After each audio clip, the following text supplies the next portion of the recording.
चलिए दोस्तों, अब मैं इस वीडियो में आप सभी का फिर से स्वागत करता हूँ। देखिए, अब institute of the chartered account of India से ये उन सभी स्टूडेंट के लिए भेजा जाता है। देखिए, ये इसमें न्यूज़ होती है और अपडेट होती है।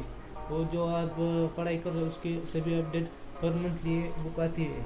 देखिए, मैं आपको इसकी अनबॉक्सिंग करके दिखाता हूँ। उसके देखिए, ये प्रेसिडेंट और ये सभी आया हो, कुछ चेंजेस जो हुए हैं ना अभी, वो सभी आए हैं। देखिए, ये चेंजेस हुए हैं। देखिए, ये बहुत कुछ आया है इसमें छप के। देखिए देखिए,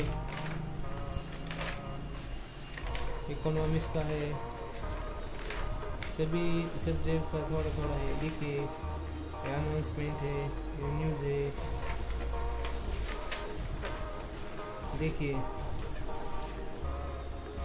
स्कॉलरशिप की डिटेल दी गई है और वो फ्री कोचिंग क्लासेस की इंफॉर्मेशन दी गई है। देखिए, आप ये सभी देख सकते हैं, जूम करके आप पॉज करके वीडियो को देख सकते हैं। तो दोस्तों, इस वीडियो को लाइक कीजिए, शेयर कीजिए और चैनल को सब्सक्राइब करना मत भूलिए। आप लोग वीडियो देखते हो पर सब्सक्राइब नहीं करते, इसलिए मैं आप लोग बहुत नाराज़ हूँ।